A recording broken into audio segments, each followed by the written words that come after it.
Okay, now let's leave the stage to Professor Alfred Krabbe for the part fine-tuning in the universe.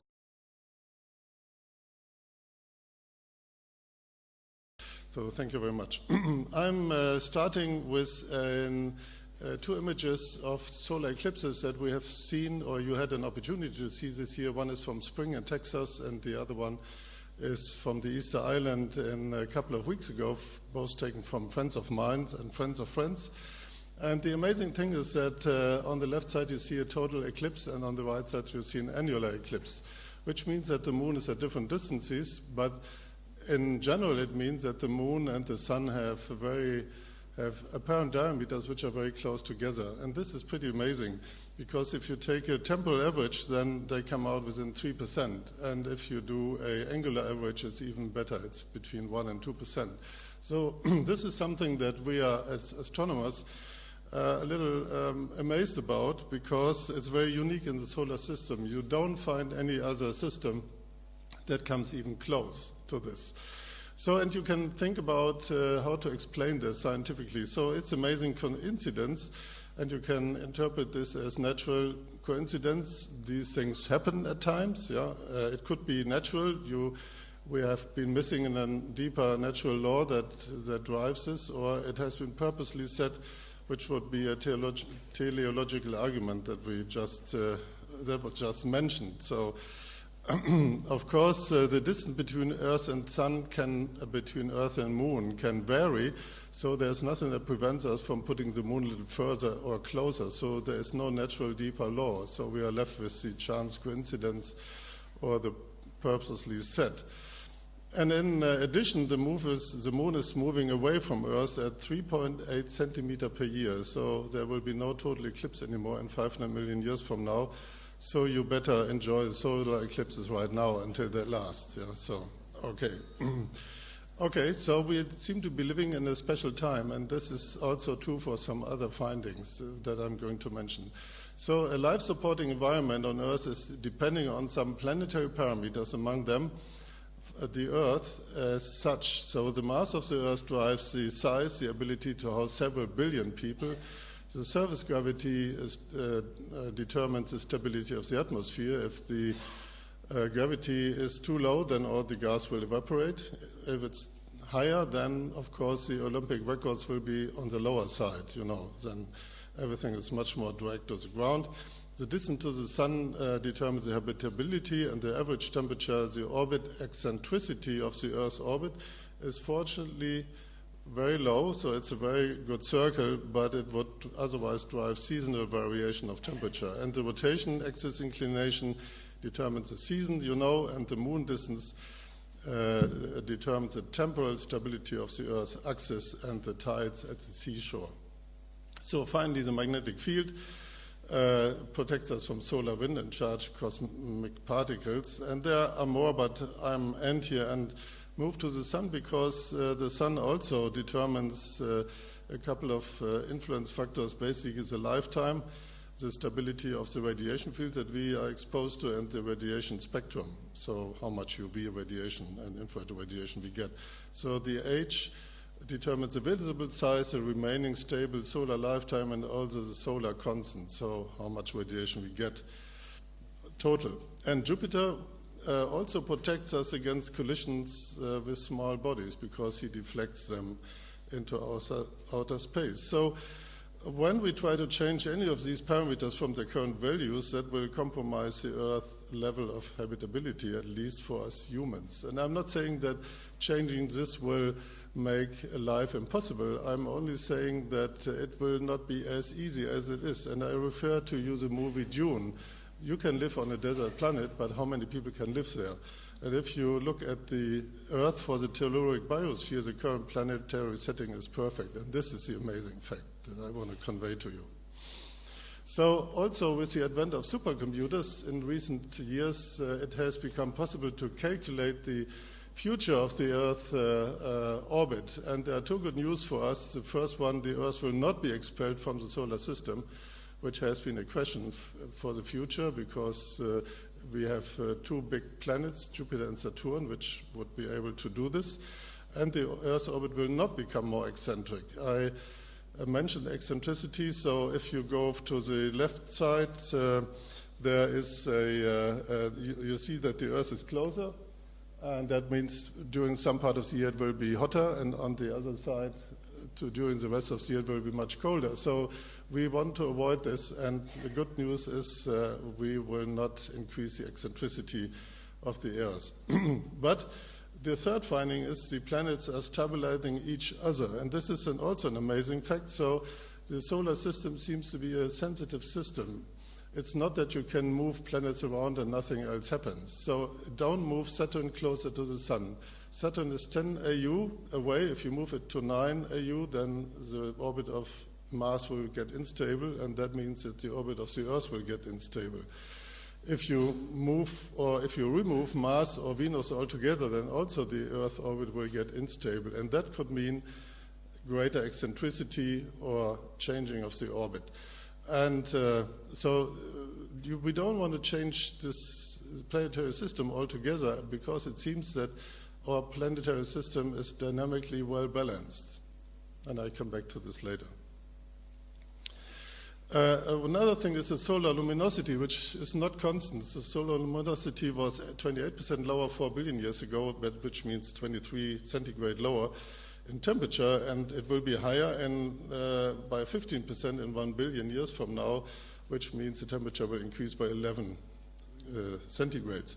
That means that life on Earth will not be forever, and from the astronomical perspective, the Earth is currently at about its peak habitability, which is also an amazing fact. So we can think about what this means. But there's more. There's more, and let's look into the local galactic environment. The Sun is passing the local bubble, which is a space with a diameter of about 1,000 light years, which has been blown free by supernova that exploded a couple of 100,000 years when the Sun were in the lower left there and not affected. And the bubble is almost dust-free, which means, or which allows, for example, the James Webb Space Telescope to look deep into the history of the universe, which would otherwise not be possible. And the bad news is the Sun will re-entering the spiral arm environment in a couple of 100,000 years, and then the JWST will have a hard time looking back in our history. And also what will then happen is we will again be exposed to much heavier interstellar bombardment. Currently, we are living in a quiet time, which is good for us. So also there, we better think about is the time that we live in. So the first results of our journey, the Moon is in perfect distance to Earth. Many parameters of the Earth itself are perfectly matched to enable a good life on Earth on its surface. Many parameters of the Sun and other planets fit together perfectly well, supporting stable conditions on the Earth, and our immediate galactic environment is currently quiet. So let me ask two questions here. Can one think of a place better suited for life, in particular at this time? And why does everything fit together so well? And before I continue, let me make a brief excursion into statistics. Imagine a glass container with two particles and a central wall shown on the left side. When you remove the central wall, the two dust particles start moving about. And the probability for one particle found in the left half is naturally 1/2, because it has two choices. It's on the left half, that's 1/2. But if you have two particles and you want to see what the choices are for both to be in the left part together, it's 1/4, because you have to multiply the choices. So that means if you have n particles, then the probability for all of them to be in the left part is 1/2 to the nth power. Now we can assume each particle crosses every half each second. So it will be 1 second in the left side on average and 1 second in the right half on average. So how long does it take for one particle to be again in the left part of the glass container? And this is 2 seconds, because it has to move over 1 second and then statistically come back after another second. So it's 2 seconds. And if you take two particles, then it will take 4 seconds to come back. And then if you take 10 particles, it takes 17 minutes. And for 20 particles, it takes 12 days before you get all particles back in one half. And so with 51 particles, it takes 14 billion years, which is more than the age of the universe, and that means you have to wait a long time. Now, guess there is an experimentalist, like something we have here, and putting up a camera, taking one picture every second, and then analyzing the picture automatically and set a trigger when all particles are in the left side. So then after maybe a year, suddenly he finds something like this.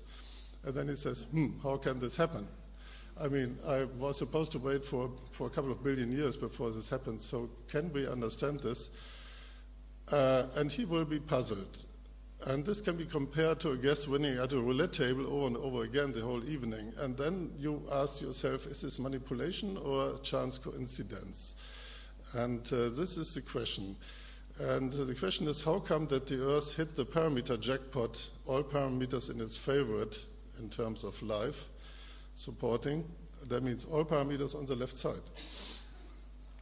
And you have to ask the question, what would be the parameter range, and how many parameters do we have here?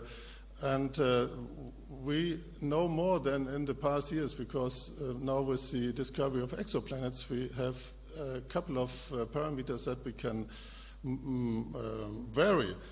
And it turns out, comparing to the Earth setting with many other exoplanetary systems, why is the Earth so extravagantly habitable? Have we been lucky, or have we adapted so well? So, and this is my amazement about this. But there's more, and I can tell you. So I come to a question that Albert Einstein asked, and he asked the question, and he's always right in asking the big questions, you know. What really interests me is whether God had any other choice when he created the universe. So this is not a question about the Earth, the solar system, the galactic environment. It's about the universe at large. So what have been God's ideas about creating the universe, and did he have any other choice than creating it the way it is? And so the question is, what were God's choices in creating the universe, and do we know the three parameters in creating the universe? And okay, the answer is we know some of them, at least some of them. Okay, let's play, or let's look into the parameters of the universe. We have three spatial dimensions. We have one time dimension. We have four forces: the electromagnetic force, gravitation, strong nuclear force, and weak nuclear force. And by the way, everything that holds together like this is all electrical. Yeah, so gravitation, you know, and strong and nuclear and weak nuclear force I come to in a minute. We have four interaction particles: the graviton, photon, gluon, vector boson, maybe a few bosons. The energy in form of matter, electromagnetic radiation, heat, gravitation, other forms of energy, and of course the natural constant, Planck, Boltzmann, speed of light, electric magnetic field constants, gravitation, fine structure constants, elementary charge, and many more that I'm not going to show here. But I would like to stress that we have a quantized universe. Space, time, energy, matter, everything is quantized. And this is an interesting topic, but I'm not going to touch it now. But let me mention that some constants have exact values. Some constants are only known to a certain accuracy. Some constants are composed, like alpha is the fine structure constant, that is dimensionless, and the value is about 1 over 137. Why this is the case, we don't know. So knowing the parameters of the universe, at least some of them, let's play a little game, and I call this the Einstein game. Einstein asked the question, so let's play with Einstein's questions, and let's a couple of games and see what comes out. So the first game, they are all Gedanken experiments. That's a term that Einstein coined. It's like thought experiments. So let's create a universe with 4 spatial dimensions instead of 3. Bigger is better, and so 4 would have more space, more options, more possibilities. So we will get a hyper-universe, a hyper-sun, a hyper-Earth, a hyper-galaxy. Everything is... Is it going to work? And already 100 years ago, the answer is no. It's not going to work. Ehrenfest, the German physicist, as far as I know, found that stable and closed planetary orbits only exist in 3 dimensions. So if you have a sun, a hyper-sun, and a hyper-Earth, they are not going to orbit on a stable orbit. That's a little bad. So, but it got worse when Tangerley in 1963 found that atoms would no longer be stable, so there will not even be an Earth. So what does it mean? It means that if you have space dimensions smaller than 3, there is too little complexity, and if it's larger than 3, then it's not stable. And if you have time dimensions unequal 1, it's non-predictable. And this is a little two-dimensional graph I got from Peter Hegele, and it shows space and time dimensions, and we are here in this little spot where we have three spatial and 1 time dimension, and everything else is not possible or unpredictable or whatever. So now asked Einstein, so did God have a choice with selecting the number of spatial dimensions of the universe? And he would say, no, he didn't. It has to be like this, or it wouldn't work. Okay, let's play the other game. So let's create a universe where everything is much closer together, which would make this movies much more reliable, where we have space flight to other planetary systems, because it would be much easier. And this is a picture from Bernard de Fontenelle from his conversations on the 17th century. So it would be a much cozier environment, wouldn't it? So, but it doesn't work either. And the reason is that the gravitational interaction between planetary systems what makes them unstable. I told you that our planetary system is a sensitive system. If you put other stars too close, then we get gravitational interaction, and that will disturb the orbits. So if it's like this, then things will fly apart immediately. And that means that we will also suffer by a much heavier interstellar bombardment by other stuff that's flying around. So if you ask Einstein again, did God have a choice here with creating a planetary system that's stable over a long time? He would say, no, put everything apart, otherwise it doesn't work. So this could be one of the reasons why Alpha Centauri is so far away. It has to be. Okay, let's go one step further to the third Einstein game and wiggle some natural constants. So modify the ratio between the strength of the electromagnetic force and the weak nuclear force. So what is this? So in our universe, 2 protons can collide, and they form deuterium, which is a form of heavy hydrogen. And that requires that one of the protons is converted to a neutron, and in this process, an electron is expelled and a neutrino as well. And this conversion from a proton to a neutron is controlled by the weak nuclear force. So, but this weak nuclear force is a weak force, and so this procedure is a very slow one. It only happens once in a while, and that means that it controls the fuel supply for stars, because deuterium is the fuel that we use in stars to form helium and to release the energy. So what happens if we make this if we change this process here? So if we make the weak nuclear force stronger or weaker, that changes a lot, because if we make it stronger, then the fusion is significantly accelerated. That's comparable if you put more oil in the fire. Yeah, it burns much higher, and if that means a stellar life is too short for life and there's no constant energy output. If you make it weaker, then the fusion is significantly slowed down, and there may be no supernova explosions anymore, so we have no heavy elements, and that means we wouldn't be able to exist. So Einstein would say no to this setup. Okay, so let's go to the next Einstein game, wiggle other natural constants. So compare the electromagnetic force to the strong nuclear force. So the strong nuclear force works on the real fusion experiment, the fusion process in stars. So we have deuterium and tritium here on the left side, which have been produced by means of the weak nuclear force, and successfully, we hope. And now you bang them together and you produce helium and a neutron and some energy. So the helium, on the other hand, is characterized by an equilibrium between the electromagnetic repulsion force between the 2 protons that would like to fly apart, and the strong nuclear force which holds them together. So that means that helium-4 with 4 particles and helium-3 are both stable. So now if you change that and make the strong nuclear force 2% stronger, what happens that you don't form helium, but you form a diproton from two protons here, and there will be no conversion to deuterium, and that means all the hydrogen in the universe will be in the form of diprotons, and there will be no free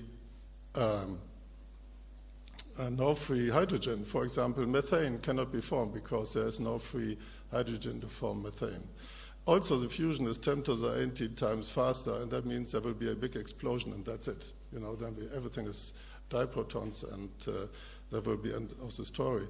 So if you ask Einstein, this doesn't work either. And if you make it weaker, if you make the strong nuclear force weaker, then of course the helium is not stable anymore, and it will fly apart. So there will be no fusion at all. So we are stuck with what we have here.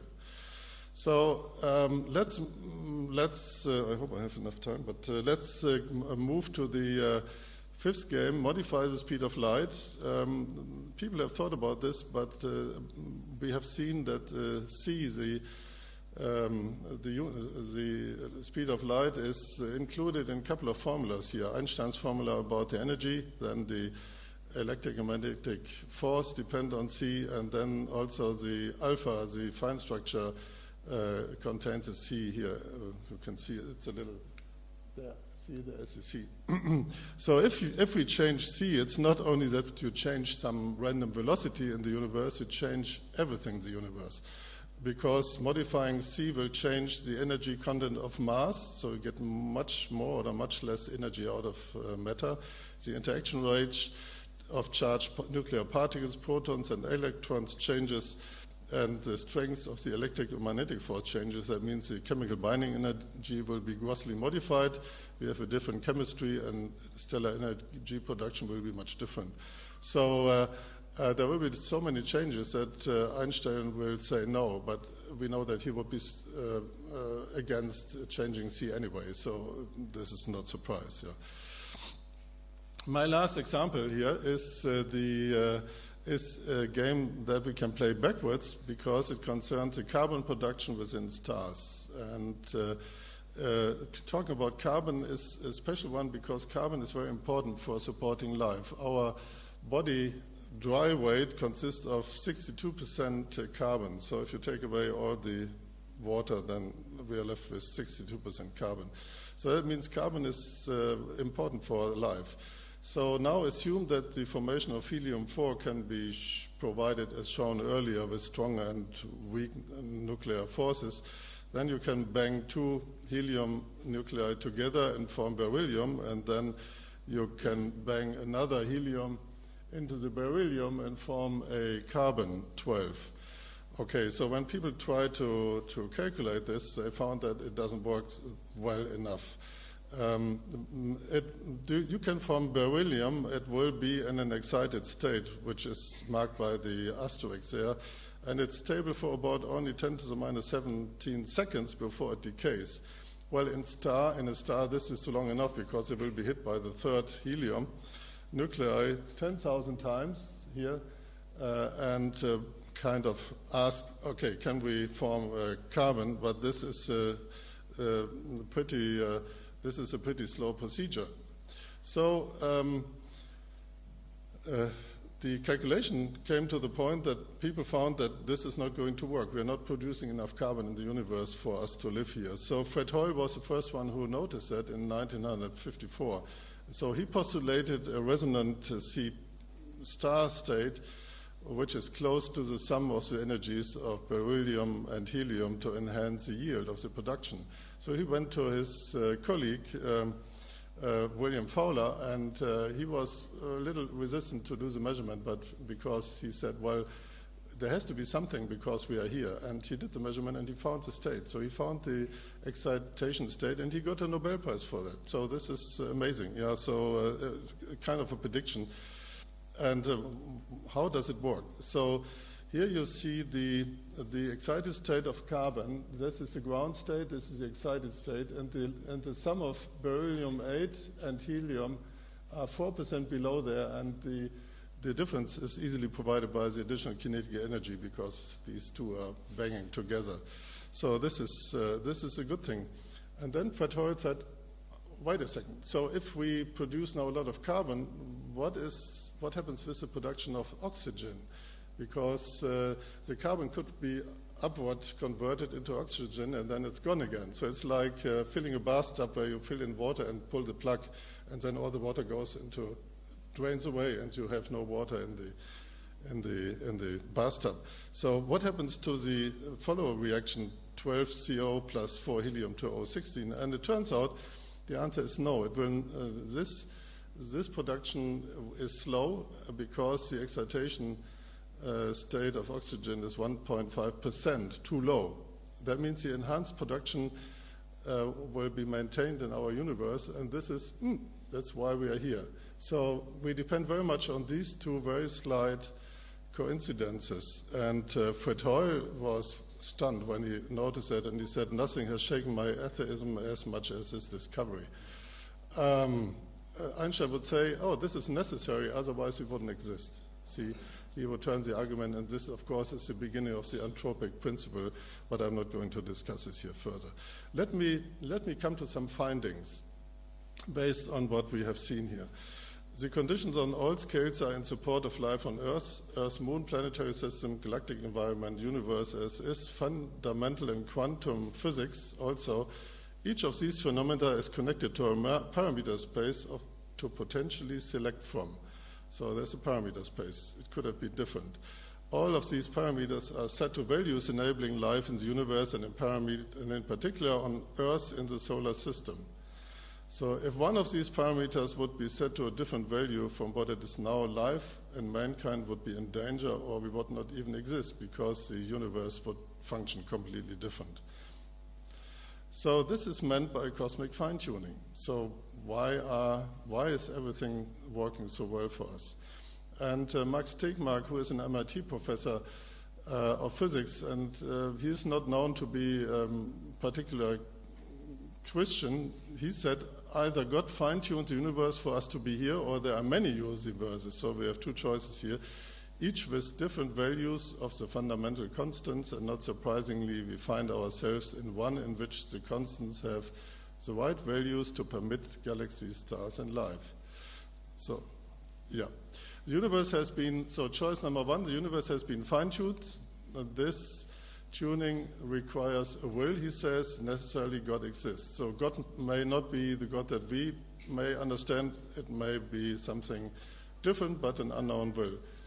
And Einstein would say, God had only little choices when he created the universe. Certainly, as we found, there are not too many choices. The other choice would be, in order to avoid an active act of will, we introduce an unknown mechanism which creates a universa randomly and with random intrinsic properties, and this is the beginning of the multiverse hypothesis, multiverse hypothesis, if you want to call it that way.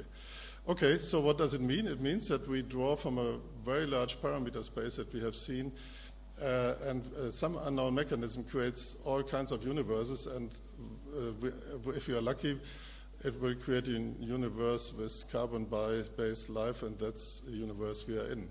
So, yeah, you can do this, as shown here, but it has some, you can make some counter-arguments, because by this you move the whole question of why we are here to outside our universe into a realm that's outside space and time, and that can never be scientifically explored or proven. So it does also not escape the question about how such mechanism that was postulated should have been put in place.